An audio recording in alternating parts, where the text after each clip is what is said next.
Mali duntan resini Abang faye gadisini Sini Duan lava kasini Senat hara sini Sini Mali duntan resini Natu faye gadisini Sini Duan lava kasini Senat hara sini Sini Jalana baase murtootti kana barsa abbaa jaalala zituna godhate mutaasa safooyyana keetu iddoo kubanii nama kaasa galmee jireenya irratti maqaan koo siin galmaa'e abbaa jiraata hafuura keetiin mallattaa'e namni waqarra ta'uun koo kanaan mirkanaa'e ergamaan du'aa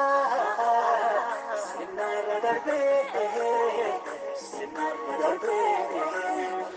Lavana kase temani ayani kanke inergawo ojinki ada mo idami Jesus yawaka gudda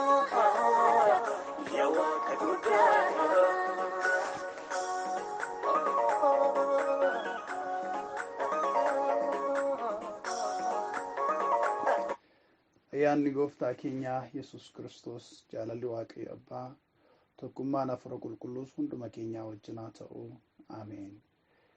Maqaa gooftaa maqaa Yesuusitiin nagaan Waaqayyoo inni dhumaaf daarii hin qabne hunduma keessaniif haa ta'u. Waldaa Maraanaataa Yesuus keessatti kan argamtan ijoolleen gooftaa geggeessitoonnii fi tajaajiltoonni hundumti keessan keessummoonni yeroo dhiyoo gara tokkummaa kanaa dhuftanis ta'ee akkasumas duruma kaastaniis as keessa kan jirtan hundumtuu akkam jirtu nagaa keessanii nagaan Waaqayyoo safara malee isiniif haa baay'atu. Ani Waaqayyoon nan galateeffadha anis manni koos nagaadha. Waaqayyoo nu geggeessee nu gargaaree namoota har'aa nu godheera. Har'as immoo akkuma inni balbala nuu banetti Waaqayyoon waaqessuudhaani Waaqayyoon duratti dhiyaannee jirra. Warri jalqabaa jalqabdanii hojii Waaqayyoo hojjechaa jirtan sagantaa karaa adda addaatiin mijeessaa kadhachuudhaan dura bu'uudhaan karaa adda addaatiin hojii Waaqayyoo hojjechaa jirtan Waaqayyoo baraaf jireenya keessan haa eebbisu. Ammas yeroon kun immoo yerootti sagalee Waaqayyoo walii wajjiniin barachuu eegalluudha. Har'a mata duree bifa barumsaatiin walitti fufiinsaan ilaalluun qabadhee dhiyaadhee jira. Waaqayyoo akka inni karaa barumsa kanaa ofitti nu butuu jireenya keenya akka inni jijjiiruu fi dursinee of qopheessinaa. Mee Waaqayyoon walii wajjiniin kadhanneetu barnoota keenya kan guyyaa irraa jalqabna. Waaqa hundaa dandeessuu mootii bara baraa maqaa kee isa ulfina qabeessaaf galata dhiyeessinaa. Kiristoos Iyeesuusiin galanni siif haa ta'u. Nu gargaarteetta, nu baatteetta, nu jiraachifteetta. Namoota har'aa nu gooteetta. Lola diinaa qoramsa diinaa hundumaa karaa keenya irraa buqqifteetta. Maqaa gooftaa maqaa Yesuusiin galanni daangaa hin qabne siif haa ta'u. Waaqayyo waan nu gargaarteef mana keenya jireenya keenya karoora keenya hojii keenya waan eebbifteef galanni siif haa ta'u. Waaqa banamaa nuuf laattee ammas fuula kee duraa akka deddeebinuu fi guyyaa eebbifamaa akkasii nuu kennuu keetiif galanni siif haa ta'u. Waaqa keenya ammas si kadhannaa nuyi namootaaf saba dadhabaadha. Cubbuu mudaa dogoggora garaagaraa qabna. Dhiigni ilma isaa Yesuus Kiristoos cubbuu hundumaattiin qulleessa jedhamee barreeffamee jira. Maqaa gooftaa Yesuusiitiin Waaqa banamaadhaan araara nuuf godhi. Dogoggora keenya hundumaa laphee keenya keessaa xaragi balleessi.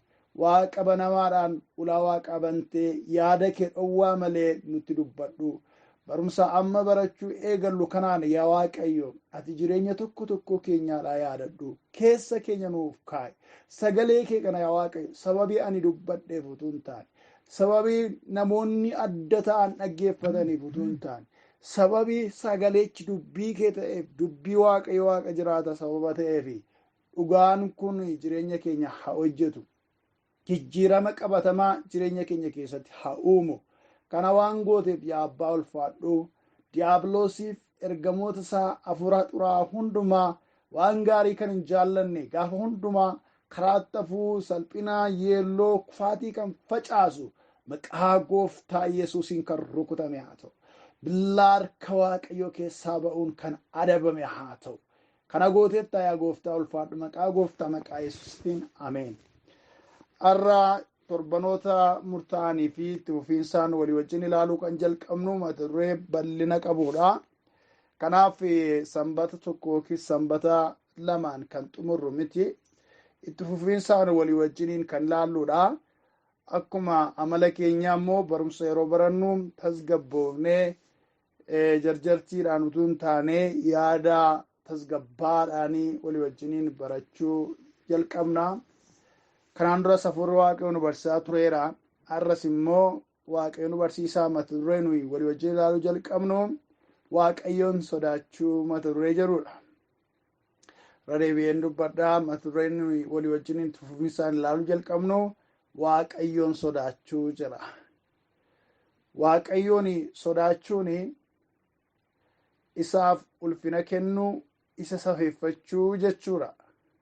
Namni nama isa caalu, nama umuriidhaanis ta'e sadarkaadhaan isaa ol ta'e akkuma sodaatu, akkuma kabaju Waaqayyoon isa uumaaf uumama hundumaa isa warra mul'ataniif warra hin mul'anne hundumaa gararraa jiru. Addunyaa kanarratti Waaqayyoon isa fakkaattii hin qabne sodaachuun, isaaf na'uun, isaaf hollachuun, isa kabajaa jiraachuun irraa eegama. Sababiin isaa Waaqayyootu Waaqaa fakkaattii hin qabnee fi sodaatamuu kabajamuun isaaf ta'uudha waan ta'eef irraa eegamas waan ta'eef nun akka ijoollee Waaqayyootti Waaqayyoo keenya sodaachaa, kabajaa, ulfina kennaa fi isa safeeffachaa wajjiniin deddeebi'uun nurra jiraata. Sababiin inni Waaqayyoo isa hundumaa gararraa ta'e waan ta'eef. Kanaaf sagalee Waaqayyoo immoo nu barsiisa. Waaqayyoon sodaachuun maal jechuu akka ta'e, Waaqayyoon akkamittiin akka sodaannu, maal goonee sodaachuu Waaqayyoodhaa mul'ifna waan jedhuuf sagalee Waaqayyoodhaa dhugaa nuu ba'a.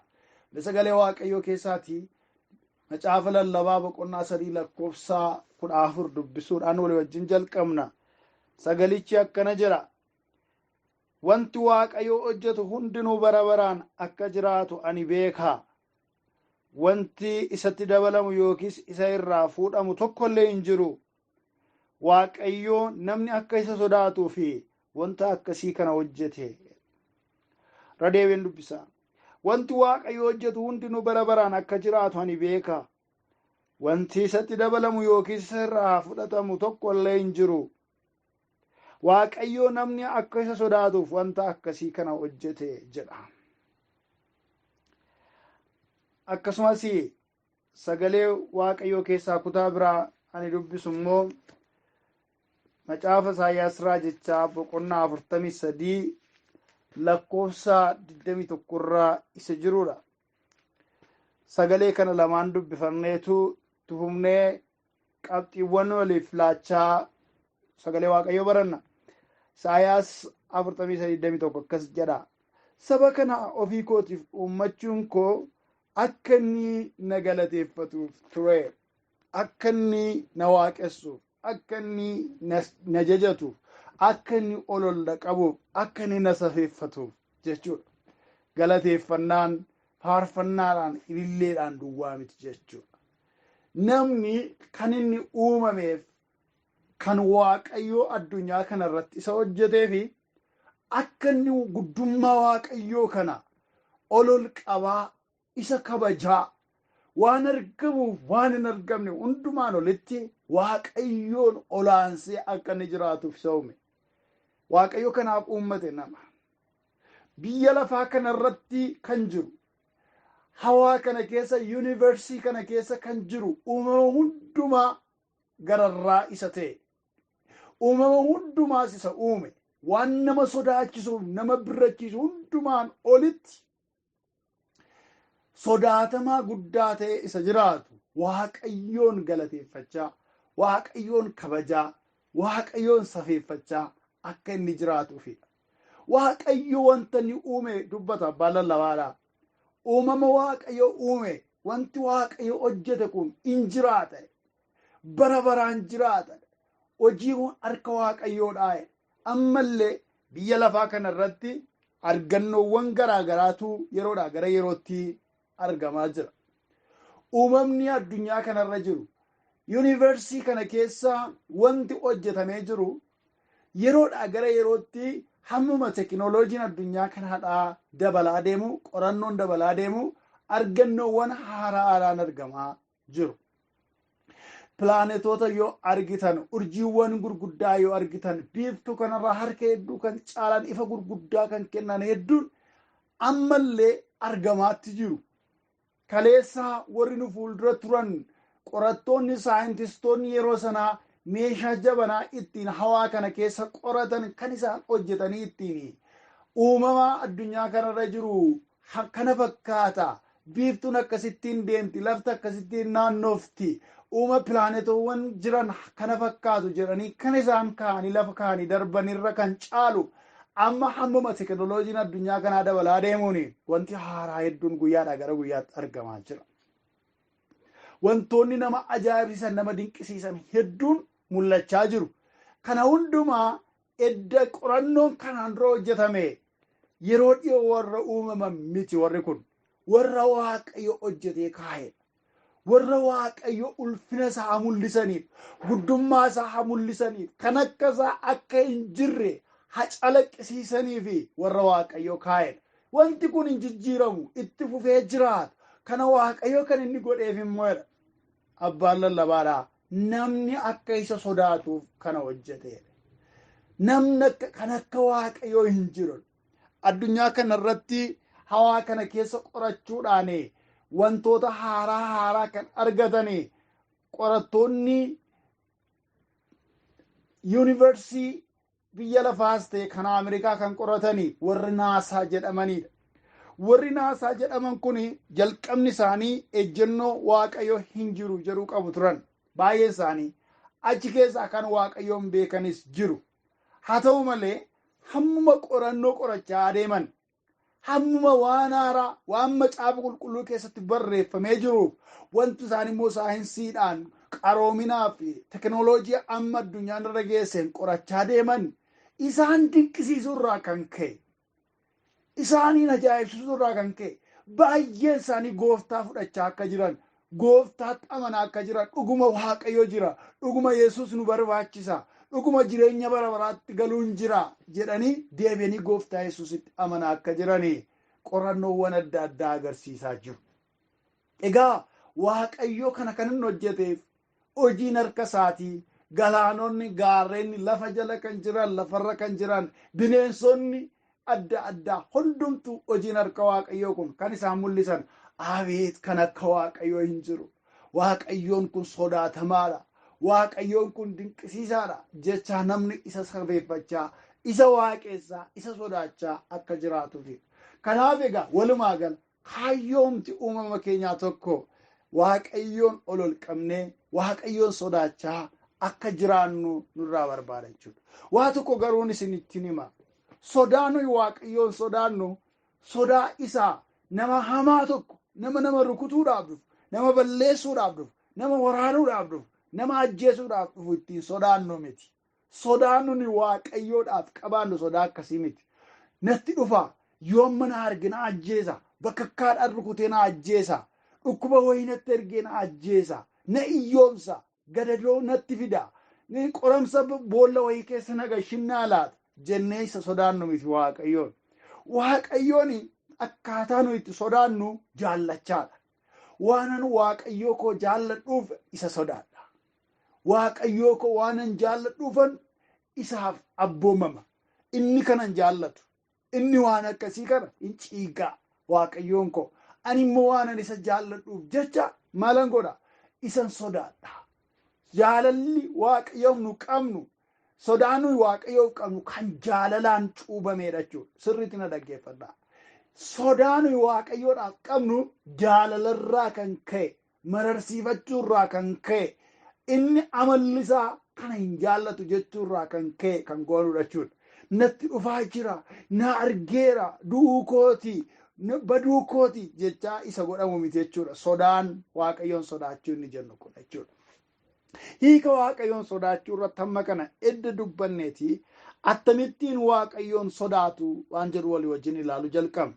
Har'a qabxii kana jalatti qabxii tokko yoo ilaalle yeroowwan itti aanan qabxiiwwan itti aanan immoo walii wajjin ilaalla. Sababiin isaa qabxii tokko tokkoon isaayyuu kutaawwan macaafa qulqulluuf yaada babal'aa of jalaa waan qabaniif jechuu kooti.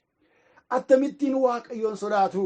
Fakkeenyaaf nama biyya lafaa kanarratti arginu sodaachuu keenya kan mul'isnu yeroo inni nutti dhufu qaqqaanamuudhaan gadi jennee nagaa gaafachuudhaan yoo ta'aa jirra taa'e kaanee dhaabbachuudhaan yootu deemnu nutti dhufe ta'e namni nu sodaannu suni dhaabbannee karaarraa achi jallannee kabajaan dabarsuudhaan haala akkasiitiin sodaachuu keenya agarsiisa.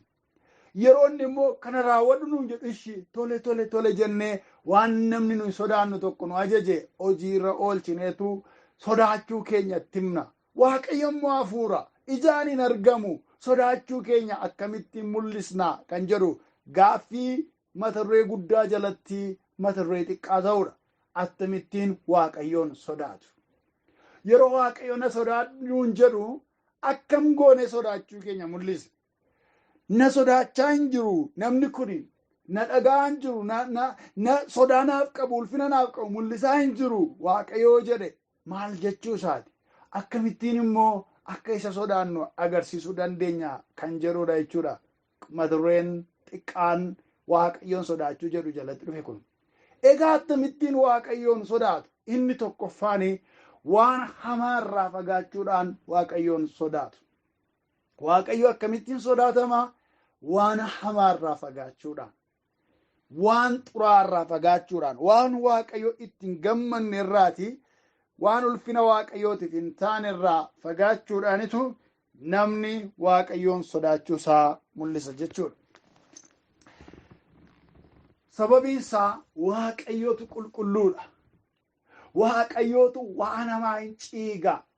Yookiis hin jibba jechuudha. Hin ciigaa jechuun baay'ee jecha jabaadha.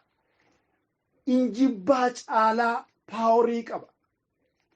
Kanaaf Waaqayyo waan hamaa ofiisaa qulqulluu waan ta'eef waan hamaa ta'e, waan xuraa'aa ta'e hin ciigaa. Kanaaf namni Waaqayyoon sodaachuusaa kan inni agarsiisu amala Waaqayyoo kanaaf bitamuudhaanidha. Macaafa fakkeenyaa boqonnaa 8 lakkoofsa 13 baarra inni jiru wanti inni jedhu deemnee walii wajjin hin dubbifanna. Waaqayyoon sodaachuun wanta hamaa jibbuudha. Ani of boksuu fi of gurguddisuu karaa hamaadhaaf arraba dubbii micciiru nan jibba. Aarra isa jirudha. Maal jedha? Waaqayyoon sodaachuun wanta hamaa jibbuudha. Kanaan hiikamaa jechuudha. Waaqayyoon sodaate abalu jechuun eebbaan Waaqayyoon sodaate jechuun wanta hamaa jibbee jechuudha. Wanta hamaa ta'e wajjiniin walii galuu didee jechuudha. Yoo karaa kanaan Waaqayyoon sodaachuun mul'ifama jechuudha. Wanti hamaaniif Waaqayyo waan waliif hin galleef jechuudha. Ammas macaafa faarfannaadhaa 34 11-14 yoo ilaalles sagalee wal fakkaatutu jira. Baay'ee jecha kana irra deddeebi'ee macaafni qulqulluun in ibsa jechuudha. Maal jechuun? Waan hamaarraa fagaachuun Waaqayyoon sodaachuu akka ta'e jechuudha. Macaafa faarfannaa 34 11-14 walii wajjiniin dubbifna. Kottaa yaa ijoollee na dhaggeeffadhaa. Ani immoo Waaqayyoon sodaachuun isin barsiisa. Nama nanaa ati jireenya hin hawwitaa? Waan gaariitti gammaduus bara dheeraa jiraachuus hin jaallattaa?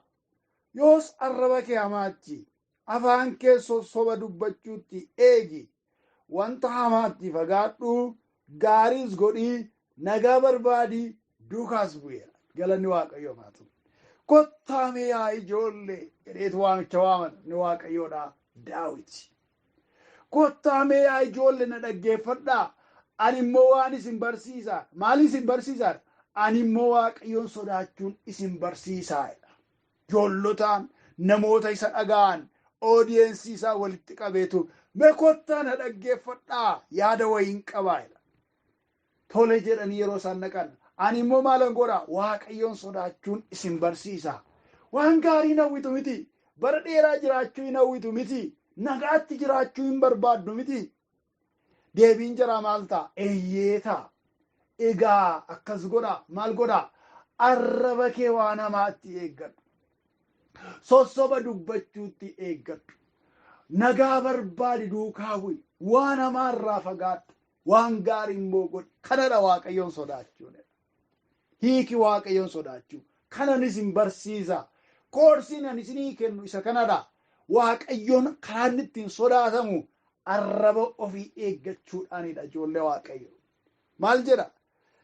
Yoo sedha, yoo jireenya barbaaddate, yoo bara dheeraa barbaaddate, yoo nagaa barbaaddate, arraba kee hamaatti, afaan kee sossoba dubbachuutti eegedha. Afaan kee waan hamaarra, arraba kee waan hamaarra, afaan kee sossoba dubbachuurraa eegedha. Hamaa akkan dubbannetti nama sossobuu goomsaa dubbachuu akkan gooneef of eeggadhu. Namni sobu, namni hamaa dubbatu, dubbii hamaa haasa'u, gaarummaatti kan hin amanne, yeroo hundumaa lafa dhaabatetti goolii kaasuu namni jaallatu, jibba facaasu namni jaallatu, nama waaqayyoon sodaatu miti. Namni sodaa waaqayyoo qabu garuu arraba isaa tikfata. Jecha afaan isaa keessaa ba'u eeggata. Wantoota afaan isaa keessaa maddutti dallaa ijaara. Waaqayyoon sodaachuun waan hamaa dubbachuu dhiisu, soba dubbachuu dhiisuudha. Kana duwwaa miti. Lakkoofsa 14 maal jedha?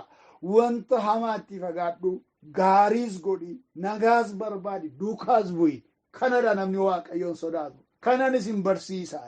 Namni waaqayyoodha Daawit. Galanni waaqayyoodhaaf haa ta'u. Ijoollee gooftaa waaqayyoon sodaadhu gaafa jedhu maal jechuudha? Waan hamaarraa gori jechuudha. Wanti hamaan karaa adda addaatiin balbala laphee keenyaadhaan rurrukuta. Wanti hamaan karaa adda addaatiin xalaa laphee keenyatti hin barreessa. Jireenya keenya dhuunfachuudhaaf, jireenya keenya hoogganuudhaaf, wanti hamaan karaa adda addaatiin gara jireenya keenyaatti hin adeemu. Yoos nu akka ijoollee waaqayyootti waan hamaarraa goruudhaaf, waaqayyoon sodaachuudhaaf, waan hamaa akkasii baqachuu irraa goruutu nurraa eegama jechuudha. Kanaaf waaqayyoon sodaachuun kanadha. Ammas kutaa kan biraan dubbisa. Macaafa Fakkeenyaa 16 lakkoofsa 6 fi 7 dubbisa. Macaafa Fakkeenyaa boqonnaa 16 lakkoofsa 6 isa jiruun dubbisa.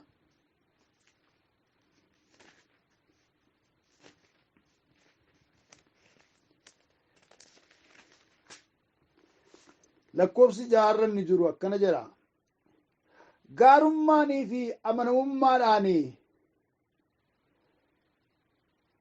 isa yakkee fi araarriin godhama. Namni waaqayyoon sodaachuudhaan wanta hamaarraa hin fagaata. Gaarummaa fi amanamummaadhaan isa yakkeef araarriin godhama jedheetu ba'arra inni jiru maal jedha? Namni waaqayyoon sodaachuudhaan wanta hamaarraa fagaata jedha.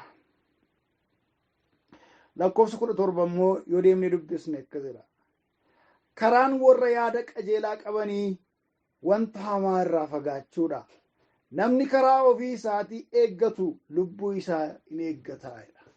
Kutaan kun lachuu wal fakkaata. Yookiis waliika.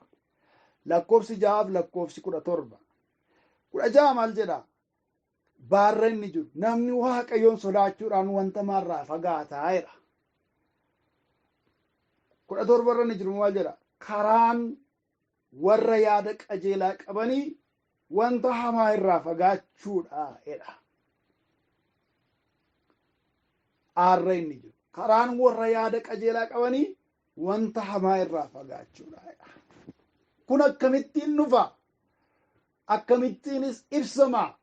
Waaqayyoon sodaachuudhaan. Namni wanta hamaarraa gaafa fagaatu waaqayyoon sodaachuu jalqaba. Wanta hamaan kun nama daalu naa wajjin hin adeemu. Waaqayyo waan hamaa kana akkan godhu hin barbaadu. Inni waaqayyo qulqulluudha waan ta'eef namni jedhu waaqayyoon sodaachuusaa agarsiisuu isaati. Sagalee waaqayyoo keessaati seenaasaa kaasnee kan walii wajjin ilaallu seera uumamaa boqonnaa 39 lakkoofsa 9 isa jiru walii wajjin dubbifamna. Waaqayyoon sodaachuun waan hamaarraa fagaachuudha. Waaqayyo akkamittiin sodaatama? Waan hamaarraa fagaachuudhaan jennee dubbachaa irra. Namni waan hamaarraa fagaachuudhaan waaqayyoon sodaachuusaa mul'ise tokko immoo seera uumamaa 39 irra jira. Lakkoofsa 9 nan dubbisa. Mana kana keessaa guddaan ana caalu hin jiru. Si malees wanti inni anatti kennuu dhiisee harkatti hambifate hin jiru. Ati immoo haadha manaa isaati. Egaa ani akkamittiin ana hammina guddaa akkasii hojjedha? Cubbuudhaanis akkamittiin ana waaqayyo yakkaree jedheedha. Egaa gara dhumaa isaatti. Egaa ani akkamittiin hammina guddaa akkasii hojjedha? Cubbuudhaanis akkamittiin ana waaqayyoon yakkaree jedheedha. Waaqayyoof galanni haa ta'u. Namni akkana jedhu kun eenyudha yoo jettanii Yoosef nama waaqayyooti. Yoosef bu'aa bu'ii jireenyaa hedduu keessa darbee, dadarbatamuu hedduu keessa darbee, gurguramuu, ari'atamuu, jibbamuu sana hundumaa keessa darbee edda dhaqee biyya Gibxii keessatti mana Phooxifaaraa namicha jedhamu nama ajajaa loltoota warra mootii eeganii kan ta'e. Loltoonni mootii eegan jiru. Phooxifaaraan immoo loltoota warra mootii eegan sana ajaja. Ofii isaa mootii yoo ta'u baatellee ajajaan loltoota warra mootii eeganiiti. Mana nama akkasii kana nama aangoo guddaa qabu kana keessa gurguramee jiraachaa ture namni waaqayyoodha Yoosef. Yoosef karaa adeeme hundumaa keessatti jireenya isaa yoo ilaaltan, giraafii isaa yoo kaaftanii aappiin daddaa'ooniidha. Ol ka'aa gadi bu'aa, ol ka'aa gadi bu'aa.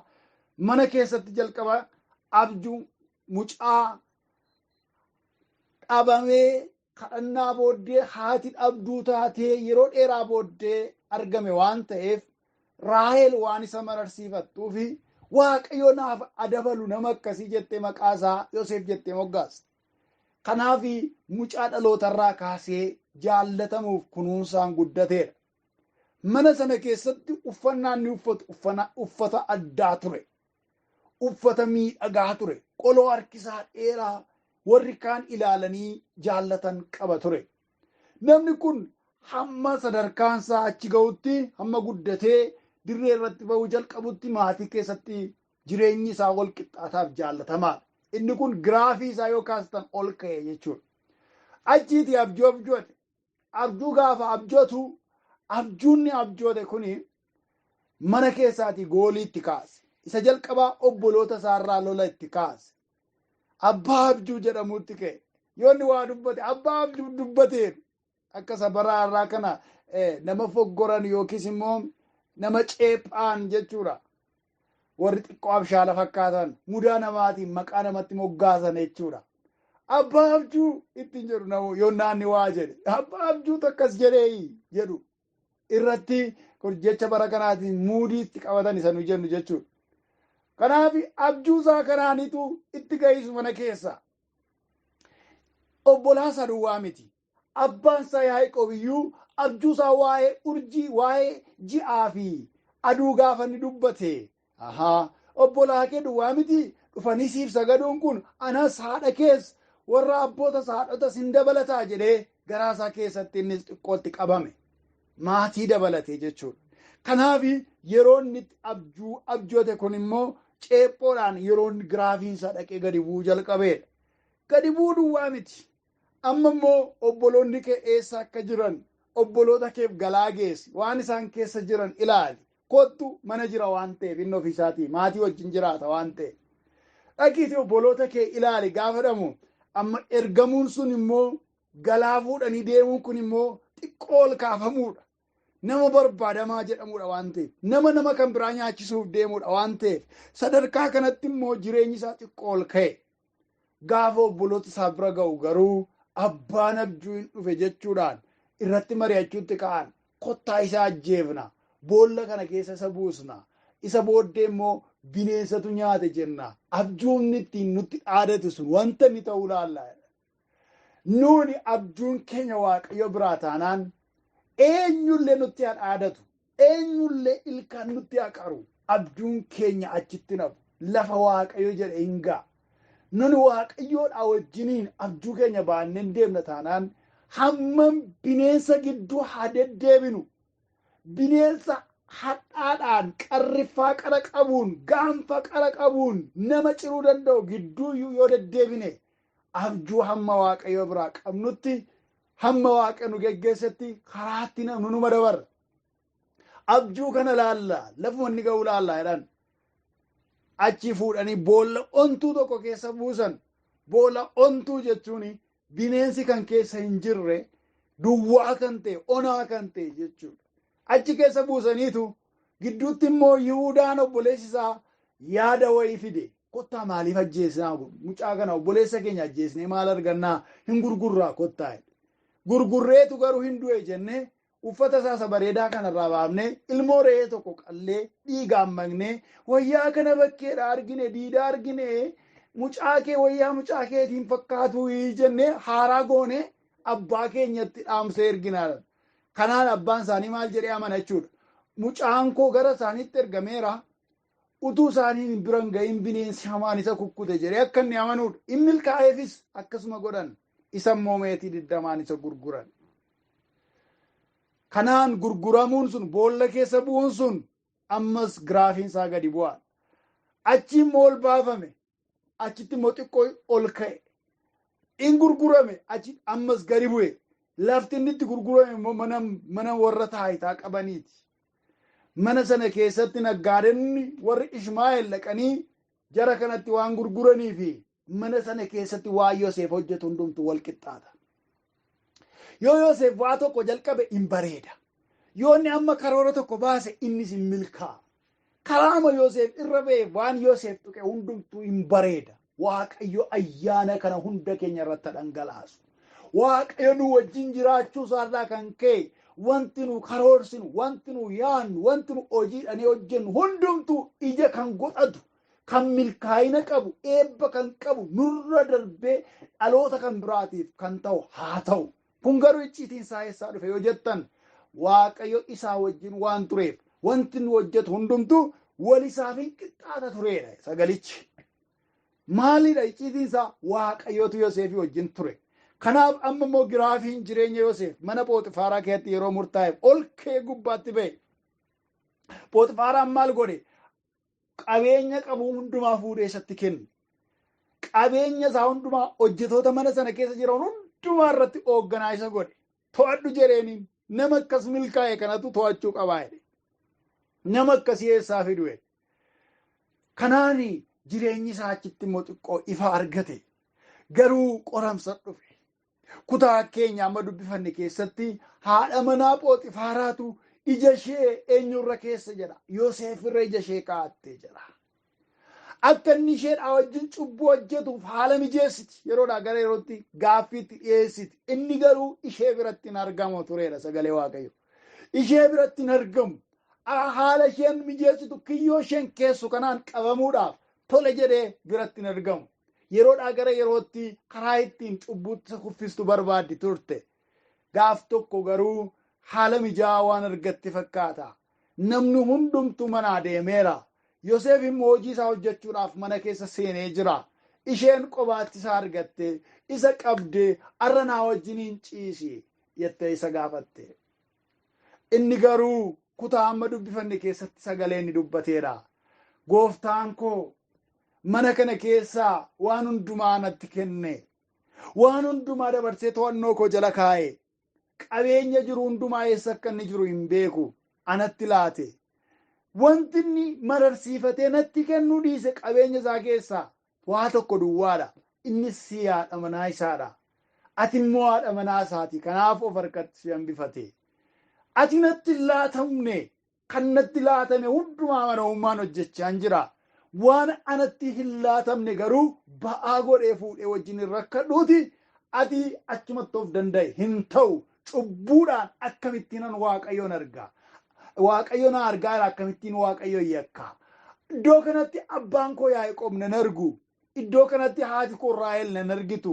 Iddoo kanatti obbolaan koo Ruubeen faan, Yihuudaan faan, Simi'oon faan, Leewiin faan nan argani. Mana kana keessa hojjetoonni jiranis hundumtuu gadi ba'aniiru. Namni na argu hin jiru. Caalaadhumatti immoo ani biyya Gibxiitiif keessummaadha. Biyya ormaan jira. Yoon kufees yoon jabaadhes namni qubanatti qabu hin jiru. Ani carraa gaariin qaban ture akka fooniitti. Garuu waa tokkon beeka. Waaqayyo na argaara. Mana kana keessatti na arga. Mana kana keessatti Waaqayyo na ilaalaa jira. Affeerraa ati naaf goote kanaan ammatuun cubboo hojjedhe Waaqayyo na arga. Kanaafi akkamittiin an waa nama hammana ga'u hojjedha. Cubbuudhaanis akkamittiin an Waaqayyo yakkaa. Didee ishee harkaa ba'uudhaaf yaalii godhe. Gaafa inni baqatu uffata isaa qabatte. Uffata isaa harka ishee keessatti dhiisee baqate. Ijoollee Gooftaa cubbuun akkaataa inni ittiin mo'amu baqachuudhaan kanaan dura kutaa biraa keessatti ilaalleerra. Amma mata duree Waaqayyoon sodaachuu jedhu jalatti ilaalaa jirra malee. Cubbuun baqachuudhaan karaa inni ittiin injifatamu. Kan inni sababni inni kufuudhaaf qabuuf ga'aa ture tokkoffaa qobaa jira. Amma immoo uffata isaatu harka ishee keessatti hafe. Uffata koollee naa kenni kaa hin ta'u maal jechuudha kun jechuudhaaf uffata isaa barbaachaa isheedhaa wajjiniin falmiitti hin galle. Isheedhaa wajjiniin haasaa biraan hin jalqabne. Uffata koollee naa kenni kaa inni kun immoo hin dabbara kun qoosaa miti maa jechuudha uffata koo naa kenni jedhee haasaa biraan hin jalqabne. Uffata isaa harkuma ishee keessatti dhiisee baqatee sokkee. Ijoollee Gooftaa iddoo isin hin madaalle sababni isin ittiin duubatti harkifattan illee yoo jiraate kabaja keessan illee yoo ta'e wanta isiniif malu illee yoo ta'e garuu cubbuu jalaa isin baasa yoo ta'e baqachuun achumatti gattanii fuulduratti deemuun gaariidha. Yoseef akka kanattiin cubbuu jalaa ba'e maal godhe akkamittiin Waaqayyoon sodaate waan hamaarraa fagaachuudhaan Waaqayyoon sodaachuu isaa mul'ise. Akkamittiin ani waan hamaa mana ga'uun Waaqayyoo koo yakka. Akkamittiin cubbuudhaan Waaqayyoo koo gaddisiisa. Hin ta'u raawwatee kun hin eeyyamamu jechuudhaan deeme. Murtoonni fudhate kun isa gatii gurguddaa isa baasiseera. Mana hidhaa isa galchisiiseera. Biyya ormaa keessatti irraanfatamaa isa godheera. Haa ta'u malee gaaf tokko garuu akka guutummaa biyya Gibxi keessatti akka mana Phooxifaaraa duwwaatti tun taane.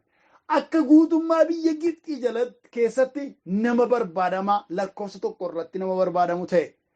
Fariyoon keessaa baasee akkas jedhe. Ani teessoo koo duwwaadhaan si caalaa. Teessoo koo duwwaadhaan si caalaa. Guutummaan biyya Gibxii kun fuula kee dura jira. Oogganii namni hafuurri Waaqayyoo keessa buufate kan akka keetii hin jiru nu geggeessi ittiin jedhee aboo isaaf laate. Ijoollee Gooftaa Waaqayyoon sodaachuudhaaf ulfina keessan ishee xinnoo yoo gattanii Waaqayyo ulfina dachaa godhee fida. Waaqayyoon sodaachuuf jettanii waan irra argattan faayidaa keessan yoo dhiistanii Waaqayyo faayidaa isa caalu hammaaree fida. Waaqayyoon sodaachuu keessa kisaaraan hin jiru. Waaqayyoon sodaachuu keessa salphatanii hafuun hin jiru. Yeroodhaaf garuu gadi bu'uun ol ka'uun akkan sila isinitti dubbadde hin jiraata. Dhumarratti garuu beekamaadha. Gaaratti ba'uun kan koof kan keessanidha. Kanaaf Waaqayyoon sodaachuudhaan waan hamaa irraa goruun nuuf ta'a.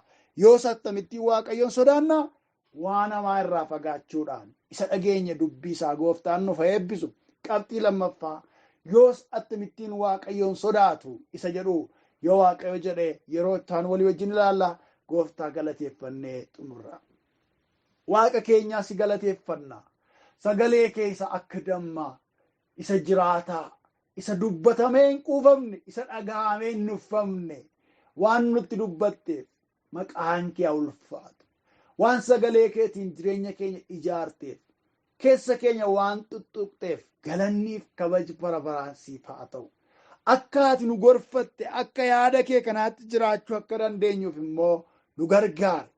Inni hamaan diiyaabiloos sodaa kee keessaa jireenya keenya inni baasu akka nus hin dhageenyeef akka nusiif hin bulleef jireenya keenya cubbuu keessatti kan jajjabeessu maqaa gooftaa